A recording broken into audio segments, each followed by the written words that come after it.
నమస్కారం, వార్తలకు స్వాగతం. ముందుగా ముఖ్యాంశాలు. సోషల్ మీడియా వారియర్స్ తో సీఎం రేవంత్ రెడ్డి ముఖాముఖి. ఈ సందర్భంగా ప్రసంగం.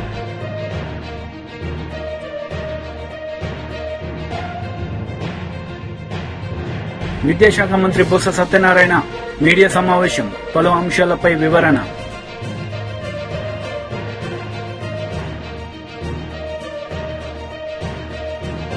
సోషల్ మీడియా వారియర్స్ తో సీఎం రేవంత్ రెడ్డి ముఖాముఖి నిర్వహించారు. ఈ సందర్భంగా పలు అంశాలపై ఆయన మాట్లాడారు. ప్రతి బాల్ బౌండరీ దాటాల్సిందే. ఏ ఒక్క బాల్ బౌండరీ దాటకపోయినా ఆట గెలిపోవటంని డిసైడ్ చేస్తుంది. అట్లనే మీడియాలో న్యూస్ పేపర్ ఉండేది. మొదట్లో 24 గంటలకు ఒకసారి పేపర్ వచ్చేది. నెక్స్ట్ డే పొద్దున రోజంతా జరిగిన వాటిని తీసుకొని రాత్రికి ప్రింట్ అయ్యి నెక్స్ట్ డే పొద్దున వచ్చేది. అంటే 24 గంటల తర్వాతనే వార్త మనం చదువుకునేటోళ్ళం.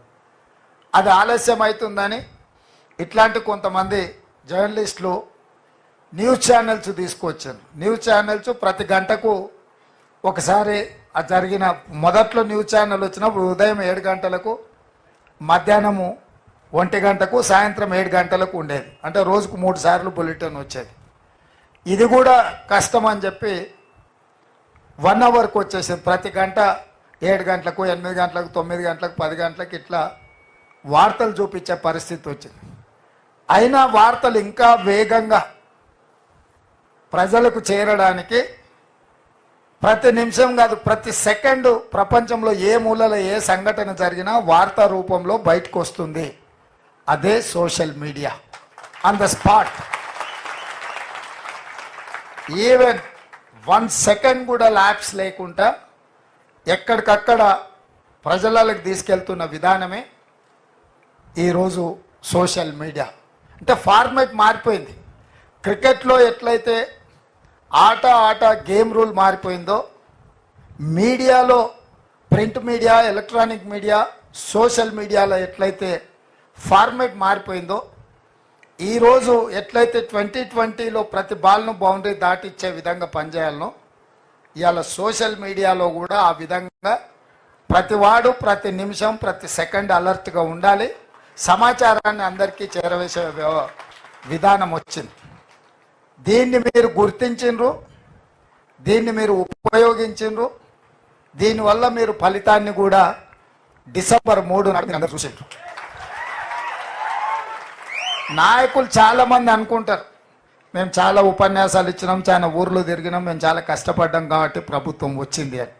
మీరు ఎన్ని ఉపన్యాసాలు ఇచ్చినా, మీరు ఎన్ని గంటల సేపు మాట్లాడినా, కోట్లాది ప్రజలకు చేరవేసిన మీరే అత్యంత కీలకమైన పాత్ర పోషించారు. నాయకులకు ప్రజలకు అనుసంధానకర్తలుగా మీరు వ్యవహరించారు. అంటే భగవంతుడికి భక్తుడికి అనుసంధానం అంబికా దర్బార్ బత్తి అని.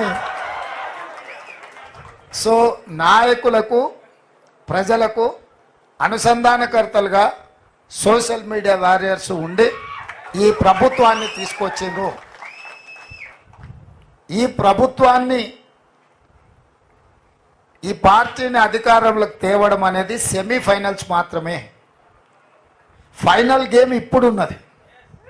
ఫైనల్స్ ఇప్పుడు ఆడుతున్న మోడీతో ఆడుతున్నది మనం ఫైనల్స్. సెమీఫైనల్స్లో కేసీఆర్ ఓడించినాం, అంటే బంగ్లాదేశ్ ఓడించినాం సెమీఫైనల్స్లో. ఇప్పుడు ఫైనల్స్లో పాకిస్తాన్తో కొట్లాడాలి మనం.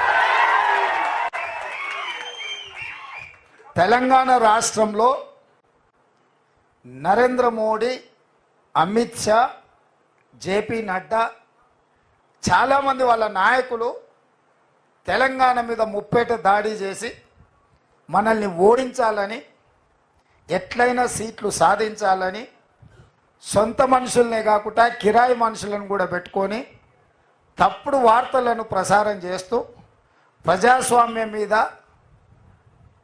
మన పెద్దలు, మన పూర్వీకులు, మన ప్రభుత్వం ఇచ్చిన రిజర్వేషన్ల మీద దాడి చేస్తున్నారు.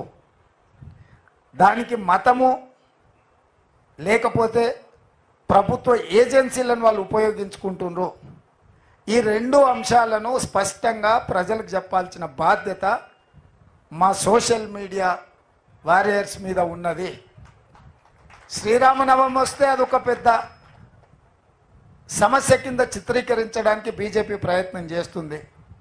మనందరం మన ఇళ్లల్లో మన తండ్రులు, తాతలు, ముత్తాతలు శ్రీరామనవమి, హనుమాన్ జయంతి చేసుకోకుండానే పోషమ్మకు, మైసమ్మకు, ఎల్లమ్మకు కోడి గొయ్యకుట్ట, కళ్ళు గొయ్యకుట్టనే మనం ఇంత దూరం వచ్చినామా? తాతకు దగ్గు నేర్పినట్టు ఇప్పుడు కొత్త కొత్త వాళ్ళు తయారైన బతుకమ్మ బోనాలకు ఉండెత్తేదేమో కవితమ్మ నేర్పినట్టు, శ్రీరామనవమి, హనుమాన్ జయంతి బండి సంజయో లేకపోతే ధర్మపురి అరవిందో గుండో అరగుండో మనకు నేర్పినట్టుగా ఈరోజు వ్యవహరిస్తున్నారు. ఇట్లాంటి విషయాలను సమయస్ఫూర్తితోని తిప్పికొట్టాలి. ఒకే ఒక్క మాట 2-3 రోజుల నుంచి నేను చెప్తున్నా, దేవుడు గుడిలో ఉండాలి. Minister Kakani Govardhan press meet నిర్వహించారు. ఈ సందర్భంగా టీడీపీ నేతలపై ఆయన మండిపడ్డారు. డిస్ట్రిక్ట్ ఎలక్షన్ ఆఫీసర్ యాక్షన్ తీసుకోలేదు, అందుకని సీఈఓకి చీఫ్ కమిషనర్కి ఇద్దరికి పెట్టాను నేను. కాబట్టి హుందాగా ఎన్నికలు చేసేది అలవాటు చేసుకో. ఎన్నికల సమయంలో ఉద్రిక్తతలు రేగొట్టడం, ఏదో ఒకటి తీసుకొచ్చి ఎవరినో ఒకరిని మాట్లాడడం, వాడు రేపు ఏదన్నా మాట్లాడితే దాని ద్వారా నా మీద దాడి జరిగింది, లేకపోతే నా మీద అన్యాయం జరిగింది, నన్ను మాట్లాడారని చెప్పి దాన్ని పెద్ద భూతత్వంలో చూపించుకొని నువ్వు దానివల్ల బ్రతకాలనుకోవడం రాజకీయంగా చనిపోయినటువంటి వాడి. కాబట్టి ఈరోజు ఎన్నికలు వస్తే హుందాగా చేయి, హుందాగా వ్యవహరించు. ఇవన్నీ మర్చిపోయి గోవర్ధన్ రెడ్డిని ముద్దాయి చేయాలి. ఎవడు చేస్తాడు ముద్దాయి? కాబట్టి ప్రభుత్వం వ్యవస్థ ఉంది, వ్యవస్థ విచారణ చేస్తుంది, దాంట్లో ఎక్కడా జోక్యం చేసుకోం. జిల్లా కలెక్టర్ని చెప్పానండి, ఏదన్నా ఒక్క ఫేవర్ ఎలక్షన్ కోడ్ వచ్చిన తర్వాత ఇదిగో నాకు ఈ ఫేవర్ చేయమని. ఎందుకంటే ఇవి నేను మాట్లాడే మాటలు మీడియాతో మాట్లాడాడు ఆన్ రికార్డు ఉండేటువంటివి. రేపు ఏదన్నా వస్తే జిల్లా కలెక్టర్ అనుకోవచ్చు, ఏందబ్బా ఇంత అబద్ధాలు చెప్తాడా గోవర్ధన్ రెడ్డి, సోమిరెడ్డి లాగానే. నువ్వు ఇన్నిసార్లు ఫోన్ చేసి కంప్లైంట్ చేసి ఉంటావు. ఏ రోజైనా నాకు ఫేవర్ చేయమని ఈ జిల్లా కలెక్టర్ని అడిగానా? ఈ జిల్లా ఎస్పీతో అసలు మాట్లాడానా? కొత్తగా వచ్చినటువంటి ఎస్పీతో లేదు, అలవాటు లేదు, ఆనవాయితీ లేదు. కాబట్టి ఏదో నీ ఇష్టం వచ్చినట్టుగా ఏదో వాళ్ళు చేస్తున్నారు, వీళ్ళు చేస్తున్నారు, అది ఇదని చెప్పి ఏదో ఒక ప్యానిక్ సిచ్యువేషన్ క్రియేట్ చేసి దాని ద్వారా ఏదో లబ్ధి పొందాలనేటువంటి ఆలోచన కరెక్ట్గా నీదేదైనా ఉంటే జనాలకు వెళ్ళు. నువ్వు చేసినటువంటి అభివృద్ధిని గురించి చెప్పు. ఇదిగో ఈ విధంగా చేశాను. మన నువ్వు చంద్రబాబు వచ్చాడు, నన్ను జగన్మోహన్ రెడ్డి గారిని తిట్టిపోయారు, నువ్వు రాయించినటువంటి స్క్రిప్ట్ చదివిపోయాడు. ఏమి నువ్వు వాట్సాప్లో పెట్టినటువంటి మెసేజ్లకి చంద్రబాబు నాయుడు చదివినటువంటి దానికి ఏమీ తేడా లేదు. కాకపోతే చంద్రబాబు నాయుడు నీకు చేసినటువంటి మంచి ఏంటంటే, ప్రధానమంత్రి గారు వచ్చినప్పుడు ఏ విధంగా అయితే నరేంద్ర మోడీ గారు వచ్చినప్పుడు చంద్రబాబుకు ఓటేయండి అని చెప్పలేదో, ఈయన చేసిపోయినటువంటి పని ఏంటంటే, అయ్యా ఎవరు లేకపోయినప్పుడు ఈయనకి ఇచ్చాము, ఈయన క్యాండిడేట్ దొరక ఈయన గెలిపించడం అని చెప్పేసి అది నీకు ఆయన చేసిన మేలు. నువ్వు మాట్లాడినంతసేపు ఈ ప్రాంతాలకు నేను అభివృద్ధి చేశా, ఇదిగో ఈ ప్రాంతం మెట్ట ప్రాంతం, పొదలకూరు ప్రాంతం, ఇదిగో ఈ 5 మండలాలకు సంబంధించి ఈ పనులు చేశానని చెప్పకుండా ఒక్కసారి నాకు ఓటేయండి 4 సార్లు ఓడించారు. ఒక్కసారి అంటే 4 సార్లు ఓడించేది ఒకసారి ఓటేయడానికి కొలమానమా? అసలు రాజకీయాలు నీకు పనిడుతుందా? అసలు నేను రాజకీయ నాయకుడు అనేటువంటి వాడిని అనుకోవాలనిపించింది నాకు ఆ సమావేశం మీటింగ్ చూసిన తర్వాత. 4 సార్లు ఓడిపోయాను కాబట్టి ఒకసారి ఓటేయండి. 4 సార్లు ఓడిపోయినా ఇదిగో నేను ప్రజలకు అండగా ఉండా, అభివృద్ధి చేశా, ఇదిగో నేను చేసినటువంటి అభివృద్ధి అని చెప్పు. నువ్వు చేసిన అభివృద్ధి ఎందుకు చదువు. గ్రామాలకు పోయినప్పుడు నేను చెప్తున్నా, గ్రామాలు ఎదుగుయా మట్టి రోడ్లు లేకుండా సిమెంట్ రోడ్లు వేసామని చెప్పాం. అన్నావు బండేపల్లి కాలువ అని. ఈరోజు నీ బ్రతుక్కి నువ్వు మంత్రిగా ఉన్నప్పుడు ఎన్ని కొట్లాటలు జరిగాయి. ఈరోజు సోమశల రిజర్వాయర్లు నీళ్లు తక్కువ ఉన్నా కనుపూర్ కాలువ ద్వారా నీళ్లు ఇచ్చాం. ఒక్క రైతు రోడ్డు ఎక్కడా ఈ జిల్లాలో? ఎక్కడన్నా చిన్న అలజడి జరిగిందా ఈ జిల్లాలో? ఈ రైతు నా పంట పండలేదు, నీళ్లు ఇవ్వలేదని చెప్పి ఎక్కడన్నా ఎప్పుడన్నా విన్నామా? తక్కువ నీటితో ఇచ్చాం. ఉన్నటువంటి అతి తక్కువ నీటిని ఎంత సమర్థవంతంగా డిస్ట్రిబ్యూట్ చేసాం అంత సమర్థవంతంగా డిస్ట్రిబ్యూట్ చేసాం. నువ్వేదో పెద్ద చీఫ్ ఇంజనీర్ లాగా టీఎంసీలు క్యూసెక్లు లెక్కలు చెప్పిపోవడం కాదు. కాబట్టి ఏదన్నా నీ పరిణితి, నీ పరిస్థితి అర్థమైంది. అందరినీ పురుగొలిపి ఆ ఫ్రస్ట్రేషన్లో నువ్వు మాట్లాడుతున్నావు, నీ కుటుంబ సభ్యులు మాట్లాడుతున్నారు. అసలు ఏమి తారతమ్యం లేకుండా ఇష్ట ప్రకారం ఎవడు పడితే వాడు నోటికి వచ్చినట్టుగా ఏదంటే అది మాట్లాడడం నువ్వు నేర్పించినటువంటి సంస్కారం. అది సామెత ఉంది కదా, ఆవు చేలు మేస్తే దూడ గట్టిన మేస్తుందని. కాబట్టి సంస్కారంగా బ్రతకడం నేర్చుకో ఈ 4 రోజులు. తర్వాత ఎట్టా నీకు రాజకీయంగా పూర్తిగా సమాధి కట్టడానికి సర్వేపల్లి నియోజకవర్గ ప్రజలు సిద్ధంగా ఉన్నారు, ఏమి ఇబ్బంది లేదు. మాట్లాడేటప్పుడు ఎంక్వైరీ చేయమనాలా. ఎంక్వైరీలు ఎవరున్నా బాధ్యులైనటువంటి వ్యక్తులు ఎవరున్నా వాళ్ళ మీద కఠిన చర్యలు తీసుకోమనాలి తప్ప వాడు రైస్ మిల్లు పెట్టాడంటే ఆ రైస్ మిల్ ఓనర్ దీనికి సంబంధం ఉంది, ఆ పేరు చదివితే అసలు ఆ పేరు గెలడు, నాతో సంబంధమే ఎప్పుడు నేను అసలు చూసినటువంటి దాఖలాలు కూడా లేవు. కాబట్టి ఏదో మాట్లాడాలా ఏదో చేయాలని చెప్పి ఆడ స్థానికంగా ఉండేటువంటి వైఎస్ఆర్సీపీ నాయకులు ఉంటే వాళ్ళకి లింక్ చేస్తేవి, వాళ్ళ పాత్ర ఉందంటివి. కాబట్టి ఇవన్నీ. విద్యాశాఖ మంత్రి బొత్స సత్యనారాయణ మీడియా సమావేశం నిర్వహించారు. ఈ సందర్భంగా పలు అంశాలపై ఆయన మాట్లాడారు. అన్ని కూడా వాస్తవాలు, అబద్ధాలు కాదు, డాక్యుమెంట్ ఎవిడెన్స్ తో చెప్తున్నారు. 19లో మా ప్రభుత్వం వచ్చిన తర్వాత మళ్ళీ దాని మీద ఎవరైతే అక్కడ కొంతమంది హక్కుదారులు, మేము హక్కు మాకుంది, మాకు ఇక్కడ డిఫామ్ పట్టాలు ఇచ్చారు, లేదా ఇంకో పట్టాలు ఆక్యుపేషన్ ఉందని ఎవరైతే చెప్పుకొస్తున్నారో వాళ్ళందరినీ వికెట్ చేయించి రైల్వే వాళ్ళు జీవీఎంసీ వాళ్ళు కలిపి జాయింట్ ఇన్స్పెక్షన్ చేసి, జాయింట్ ఇన్స్పెక్షన్ కూడా చేసి వాళ్ళకి వచ్చి ల్యాండ్ అప్ చెప్పాం ఈ సంవత్సరంలో. ఇది వాస్తవం కాదా? అయ్యా అధికారులు కూడా మాలో ఒక రైల్వే అధికారులు, ఒక 5 అధికారులు, మా జిఎంసీ ఒక 5 అధికారులు, రైల్వే సైడ్ వచ్చి 5, జిఎంసీ 2 పేరుతో సహా. ఇంకో దానికి ఇచ్చిన జిఎంసీ కమిషనరు ఇక్కడ డిఆర్ఎంకి వచ్చి హ్యాండ్ ఓవర్ చేసుకుని ఇచ్చిన లెటరు. ఇవన్నీ మీకు షేర్ చేస్తాను, మీరు చూసుకోండి. ఎందుకు ఇంత పచ్చి అబద్ధాలు? వాళ్ళక మా మధ్యలో వచ్చి బాగా వాయించలేదు, బ్రహ్మాండంగా ఆడేదని నేను చెప్పడానికి. ఆ రోజు రైల్వే మంత్రి కదా, మీ కూటమిలోనే కదా 14లో వచ్చారు. సేమ్ కూటమి 14లో కూడా కూటమే కదా. మరి అప్పుడు నీ కూటమిలో ఉన్న ముఖ్యమంత్రి కదా చంద్రబాబు నాయుడు. ఎందుకు నువ్వు రైల్వే మంత్రిగా చేయలేకపోవు? ఎందుకు మళ్ళీ వచ్చి ఈరోజు వచ్చి పెద్ద కబుర్లు, పెద్ద మాటలు దేనికోసం? నిజంగా నీకు రాష్ట్రం మీద అభిమానం ఉంటే, మీకు ఈ ప్రజల పట్ల మొక్క ఉంటే, ఈ ప్రాంత అభివృద్ధి పట్ల మీకు ఏమైనా ఏసమంతేనా?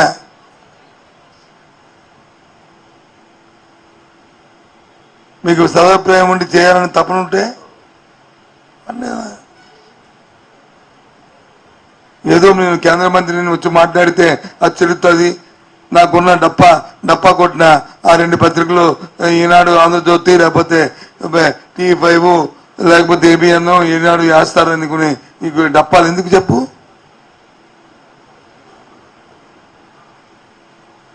మాది మాఫియా ప్రభుత్వం అంట.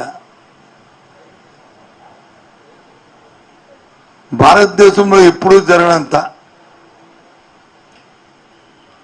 స్వతంత్ర భారతదేశం స్వతంత్రం వచ్చిన తర్వాత ఎలక్ట్రానిక్ బాండ్స్ లో ఎంత అవినీతి జరిగిందో అంతా చూస్తే దేశం చూసింది కదా. చూసింది చెప్పండి, దానికి సమాధానం చెప్పండి మీరు ముందు.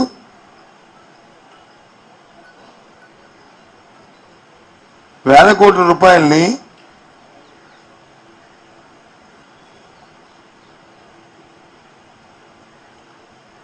ఈ ఎలక్షన్ల పేరు, ఎలక్ట్రల్ బాండ్స్ పేరు వచ్చి పెట్టి వాళ్ళకి లబ్ధి చేకూర్చి దేశ సంపద వచ్చి డైవర్షన్ చేసి మళ్ళీ పైపెచ్చు పెద్ద మాటలు, పెద్ద కబుర్లు. భారతదేశ ప్రజలందరూ కూడా మీరు అమాయకులు అనుకుంటున్నారా మీ ఉద్దేశంలో? మాట్లాడట్లేదు కాబట్టి ఎవరు ఎందుకులే అని చెప్పి ఊరుకుంటున్నారంటే మీరు ఎక్కువగా మాట్లాడింది సమంజసమేనా?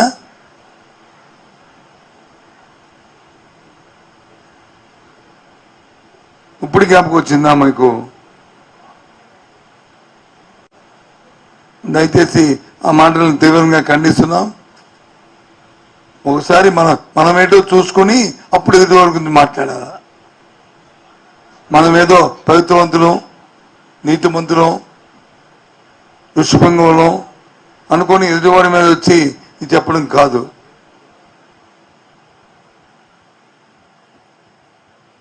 సాక్షాత్తు ఇదిగో GVMC minister Komatireddy Venkatreddy press meet నిర్వహించారు. ఈ సందర్భంగా మాజీ మంత్రి హరీష్ రావుపై ఆయన మండిపడ్డారు. ఈ మోసాలు ఏమైనా కాంగ్రెస్ పార్టీ అంటే ఏముంది?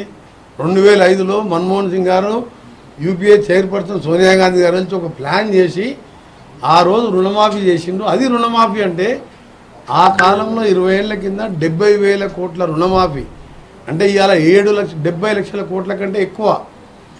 అప్పుడు నేను అధికార పార్టీ రెండోసారి ఎమ్మెల్యేగా ఉన్నా. ఒక్కొక్క అకౌంట్లో 1,00,000, 2 లక్షలు, 3 లక్షలు, 5 లక్షలు ఉన్నాయి. అన్నీ కూడా మాఫీ అయిపోయినాయి. సరే, కొందరు ఆర్థికంగా మంచుకున్న రైతులు లోన్ తీసుకున్నది రీపే చేస్తే రాజశేఖర రెడ్డి గారి వాళ్ళందరూ కూడా ఒక బెనిఫిట్ లాగా ఒక ఇన్సెంటివ్ లాగా కట్టిన వాళ్ళకు కూడా 5,000 రూపాయలు అకౌంట్లో వేసినాం, 1,500 కోట్లు. ప్లస్ కరీంనగర్లో ఆ రోజు తెలంగాణ ఇస్తా అని చెప్పిన సోనియా గాంధీ ఆంధ్ర నాయకులు మొత్తం ఒకటైనా ఆంధ్రప్రదేశ్లో 25 స్థానాలు ఎంపీలతో పాటు ఎప్పుడు పార్టీ అధికారంలో రాదని తెలిసినా చెప్పిన మాట కట్టుబడి తెలంగాణ ఇచ్చింది. ఇవాళ ఉపాధి హామీ లాంటి పథకం పెడితే అన్నం తింటున్నాం. ఇదే లేకపోతే కేసీఆర్ 10 ఏళ్ల పరిపాలనలో లక్షల మంది ఇవాళ ఆకలి చావులు తెచ్చేవారు ఇక్కడ తెలంగాణలో. సోనియా గాంధీ, మన్మోహన్ సింగ్ ఉపాధి హామీ యూపీఏ ప్రభుత్వం పెట్టకపోతే నేను చెప్తున్నా, 5 సార్లు ఎమ్మెల్యేగా ఎంపీగా ఉన్న వ్యక్తిని. ఇలా సగం మంది దళితులు, పేదవాళ్ళు, భూములు లేని వాళ్ళు, దళితులకు భూములు ఉండవు. ఈయన 3 ఎకరాలు ఇస్తాను మోసం చేసిండు. ముఖ్యమంత్రి ఎట్లా దళితులను ఒకసారి 2 సార్లు మోసం చేసిండు. భూములు ఉండవు, సాకలి వాళ్ళకు, మంగళ వాళ్ళకు, పద్మశాలి భూములు ఉండక లేక కులవృత్తులు లేని వాళ్ళు కూలీ మీద ఆధారపడతారు. ఇవాళ వచ్చిన మోడర్నైజేషన్ ఎక్విప్మెంట్ ఇవాళ వరి కోతలు కూడా మిషన్లు వచ్చినాయి. సో వీళ్ళందరూ కూడా ఎట్లా బతకాలి? కూలీనాలు చేసుకుంటే బతుకోవాలి. దాని ప్లేసులో ఉపాధి హామీ పెట్టి చట్టం రూపాయలు తీసుకొచ్చి 100 రూపాయలు కనీసం 100 రోజులు ఉపాధి ఇవ్వాలి అని చెప్తే ఇవాళ 180 రూపాయలు పెరిగి ఇలాంటి దరిద్రుడు పాలించిన కేసీఆర్ 10 ఏళ్లలో నిజంగా ఆ పథకం లేకుంటే లక్షల మంది చనిపోయారు ఆకలి చావులతో. అందుకనే కాంగ్రెస్ పార్టీని విమర్శించడం మానం. తెలంగాణ ఇస్తాంటే ఇచ్చినాం. ఆగస్టు 15 మా ముఖ్యమంత్రి గారు ఇచ్చిన మాట నిలబెట్టుకుంటాం. అలా మంత్రివర్గంలో సభ్యునిగా మా ఎమ్మెల్యేలు మేమందరం కూడా రైతులకు మాటిస్తున్నాం. ఈ డ్రామారావు, ఈ అవలేష్ రావు మాటలు మళ్ళొక్కసారి ఇవాళ మోసం అని తెలిసిపోయింది కదా. ఎంత పిరికి పని అంటే ఎమ్మెల్యే పదవి వదిలిపెట్టుకుంటాను భయపడుతుంది. నాయన మంత్రి పదవి తీసి అవతల పడేసిన నేను. నిజంగా రైతుల ప్రేమ ఉంటే ఇదేం డ్రామా? కనీసం మెదక్లో డిపాజిట్ తెచ్చుకోవాలి. రైతుల కోసం నేనేదో మొనదాన్ని ముఖ్యమంత్రి గారితో ఛాలెంజ్ చేస్తాను చెప్పుకుంటానుక. నీ మెదక్లో డిపాజిట్ తెచ్చుకో దమ్ముంటే. మెదక్ సీటు కూడా ఓడిపోతుంది. 13, 14 కాంగ్రెస్కి వస్తున్నాం. ఇక ఆయన కట్టబెట్టుకొని బయలుదేరిండి. ఆయన అధికారంలో ఉన్నప్పుడే ఫామ్ హౌస్లోకి వెళ్ళి బయటికి రాలే. 4 నెలల్లో ఎన్నిసార్లు సెక్రటరియట్కి వచ్చిందంటే నా 10 ఏళ్ళల్లో 4 నెలల మా ముఖ్యమంత్రి గారు వచ్చిన దాంట్లో 10% సార్లు కూడా రాలే. మొత్తం 10 సార్లు రాలే. మా ముఖ్యమంత్రి గారు హైదరాబాద్లో ఉంటే 3 నెలల్లో 60 రోజులు 60 సార్లు వచ్చింది సెక్రటరియట్కు. అందరిని కలిసేవారు. అపాయింట్మెంట్ లేదు, సెక్యూరిటీ లేదు, ఎవరిని చెక్ చేసేయలేదు. ఈయన దగ్గర హోమ్ మినిస్టర్ మహమ్మద్ అలీ పోతే ఒక హోంగార్డ్ కట్ట తీసుకొని రెండో పడితే 120 కిలోల జిల్లా రివర్స్ తీసుకొని వెళ్ళిపోయాడు. హోమ్ మినిస్టర్నే బయటకు వెళ్ళి నీ అంత పాలన, నీ జోకర్ ఎమ్మెల్యేలు ఇవాళ పెద్ద జోకర్ అయ్యిండు. హరీష్ రావు మళ్ళీ ప్రజలను మోసం చేస్తున్నావు. ఆ రోజు అగ్గిపేట దొరకలేదని మోసం చేసి మా పిల్లల్ని చంపిండు. ఇవాళ రైతుల మీద ప్రేమ ఉన్నట్టు ఒలకబోస్తున్నాడు. ఈ డ్రామారావు గురించి జర ఎక్కువ చేయండి. ఆ రాజీనామా పత్రం మీ టీవీ ఛానల్లో కూడా వేయండి.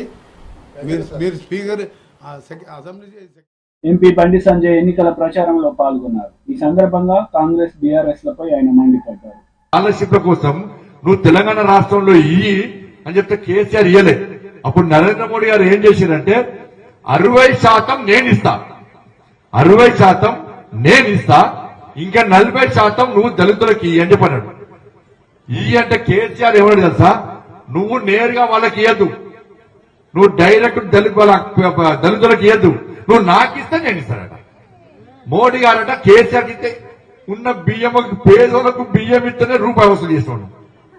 వసూలు చేస్తాను ఫస్ట్ రూపాయి వసూలు అయితే గుంజినా నేను బిడ్డని ఫామ్ దగ్గర గుంజుకొస్తా అని చెప్పిన. ఇలా బియ్యం మనం ఇస్తే పేరు ఆయన పెట్టుకోవడం కేసీఆర్ పెద్ద మంది ఫోటో చూసారు కదా రేషన్ కార్డు దగ్గర చూసారు కదా.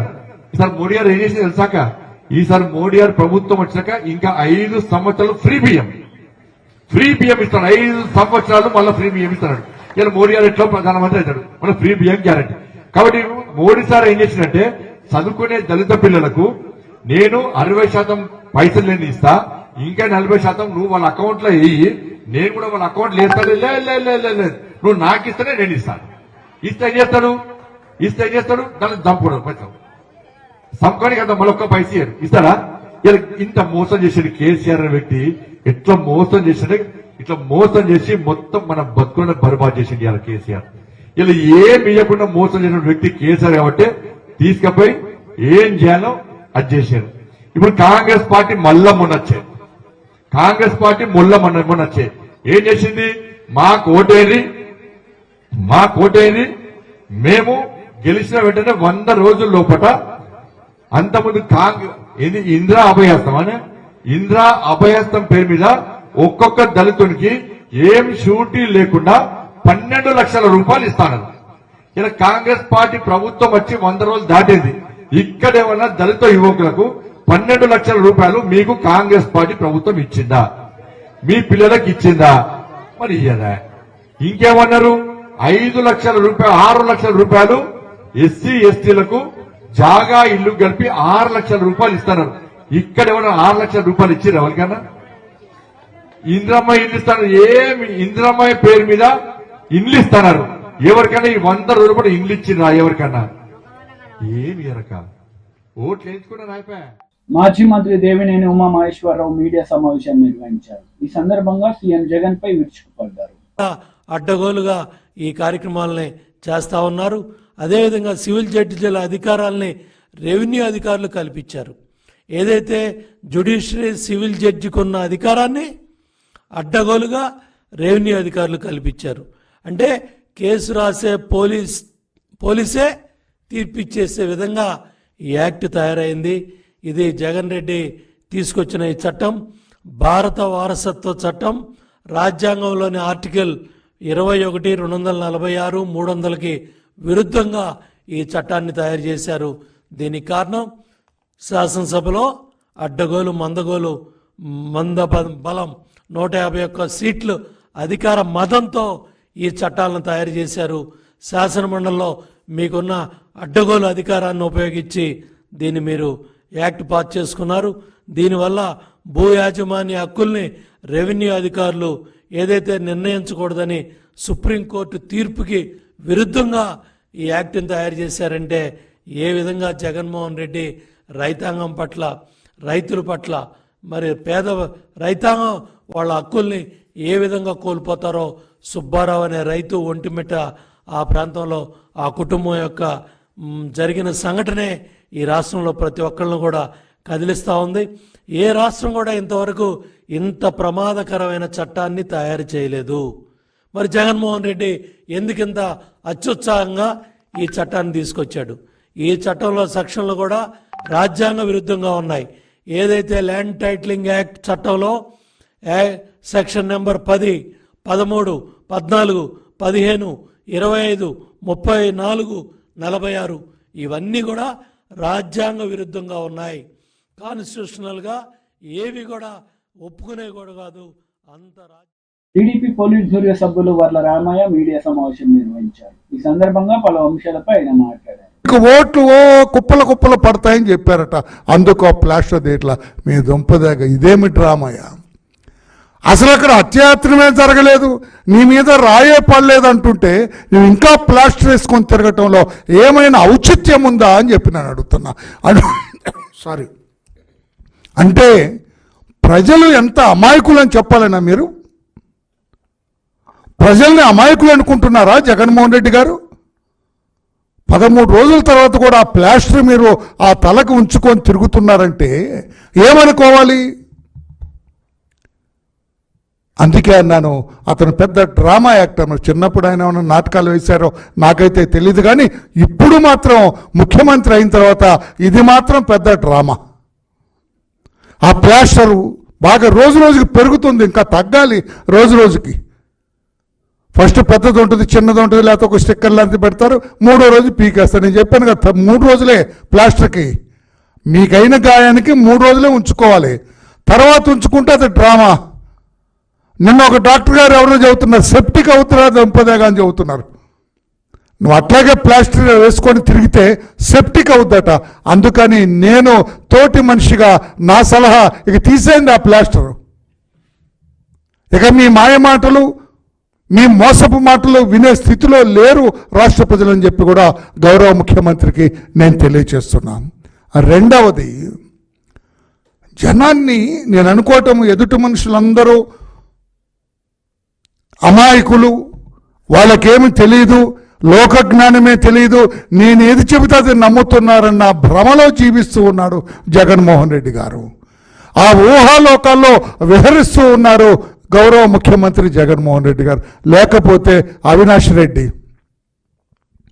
5 ఏళ్ళు ఎంపీగా పనిచేశాడు, మరలా ఎంపీగా పోటీ చేస్తున్నాడు. అతను చిన్న బాలుడు అంట, అమాయకుడు అంట. అతను అమాయకుడు అంటే ఆయన దొంపదగా బాబాయిని, మీ బాబాయిని గొడ్డలు వేటేసి చంపిన దానికి సూత్రధారి అతను అని చెప్పి CBI, the highest investigating agency in our country, వాళ్ళు చెబితే, వాళ్ళు ఛార్జ్షీట్ వేస్తే ఇతను బెయిల్ తీసుకొని ఆ కోర్టుకు అటెండ్ అవుతూ ఉంటే అతన్ని చిన్నపిల్లవాడు, అమాయకుడు అని చెప్పడంలో ఉద్దేశం ఏంటి?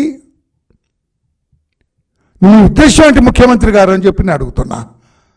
అంటే రాష్ట్ర ప్రజల అమాయకులేనా, మీ తమ్ముడు అమాయకుడేనా?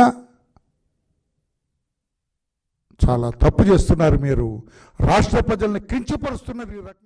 ఎమ్మెల్యే హరీష్ రావు మీడియా సమావేశం నిర్వహించారు. ఈ సందర్భంగా పలు అంశాలపై ఆయన మాట్లాడారు. దేవుడి మీద ప్రమాణం చేసి ఓట్లు పెట్టుకొని బాండ్ పేపర్ల మీద రాసిచ్చిన హామీలు నిజమే అయితే రాజీనామా చేయడానికి ఎందుకు వెనకడుగు వేస్తున్నారు?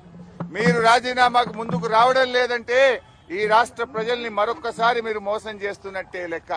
ఒకవేళ మీకు రావడానికి ఇక్కడ ఇబ్బందిగా ఉంటే అమరుల స్తూపం దగ్గర, ఎందుకంటే మీరు ముఖ్యమంత్రి అయిన తర్వాత ఏనాడు ఈ అమరవీరుల స్తూపానికి 2 పూలు పెట్టింది లేదు, శ్రద్ధాంజలి ఘటించిన చరిత్ర మీకు లేదు. ఇది నిజంగా మా దురదృష్టం. అయినా కూడా ఈ ఒకవేళ మీకు రావడానికి ఇబ్బంది ఉంటే మీ పిఏ ద్వారా పంపండి, లేదా మీ స్టాఫ్ ద్వారా పంపండి, మాకు అభ్యంతరం లేదు. కానీ మా ఆశల్లా, మా ప్రయత్నం వల్ల ఈ రాష్ట్రంలో ప్రధాన ప్రతిపక్షంగా ప్రజలకు ఇచ్చిన హామీలు అమలు చేయించడమే మా కర్తవ్యం. మాకు ఇక్కడ రాజకీయాల కంటే కూడా పేద ప్రజల ప్రయోజనాలు ముఖ్యం. అవ్వా తాతలకు 4,000 రూపాయల పెన్షన్ రావాలి, రైతులకు 15,000 రైతు బంధు రావాలి, రైతులకు 2 లక్షల రుణమాఫీ జరగాలి, వడ్లకు మక్కలకు 500 బోనస్ రావాలి, రాష్ట్రంలోని మహిళలకు 2,500 రూపాయలు రావాలి. ఇవేమి మేము కొత్తగా అడుగుతున్నాయి కావు, ఇవేమి మా గొంతమ్మ కోరికలు కావు. ఎన్నికల ముందు మీరు కాళ్ళల్లా చేతులల్లా మొక్కి మీరు బాండ్ పేపర్ల మీద రాసిచ్చిన మాటలు. స్వయంగా సోనియా గాంధీ గారు రాష్ట్ర ప్రజలకు లేఖ రాశారు. ఈ 6 గ్యారంటీలను 100 రోజుల్లో అమలు చేయించే బాధ్యత మాది అని స్వయంగా సోనియా గాంధీ గారే రాష్ట్ర ప్రజలకు లేఖ రాశారు. అందువల్ల ఈ రాష్ట్ర ప్రజలకు మీరు ఇచ్చిన హామీలు అమలు చేయమని అడుగుతున్నాం. ముందు బేషరతుగా మీరు క్షమాపణ చెప్పాలి.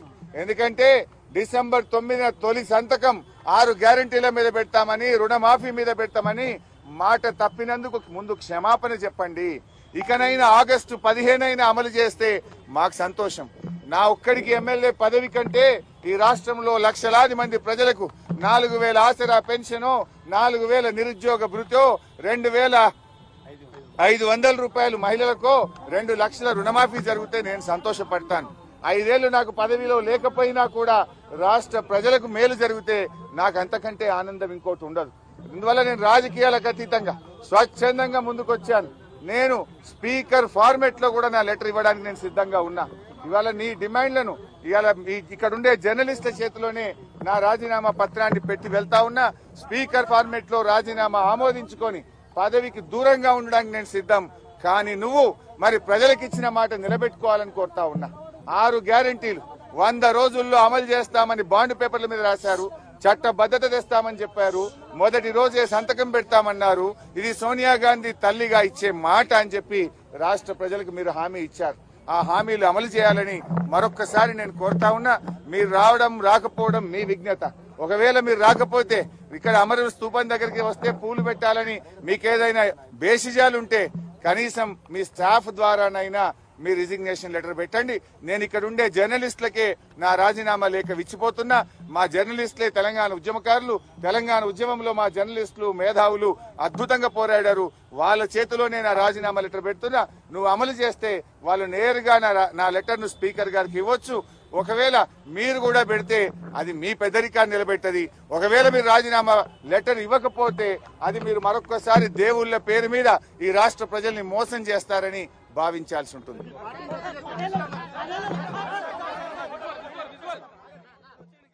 వార్తలు ముగించే ముందు ముఖ్యాంశాలు మరోసారి. సోషల్ మీడియా వారియర్స్ తో సీఎం రేవంత్ రెడ్డి ముఖాముఖి. ఈ సందర్భంగా ప్రసంగం.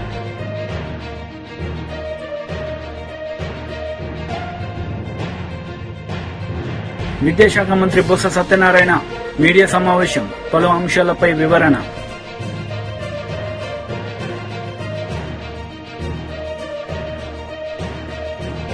ఈ వార్తలు ఇంతటితో సమాప్తం. తిరిగి ప్రసారమయ్యే వార్తలు మళ్ళీ కలుద్దాం. అంతవరకు సెలవు. నమస్తే.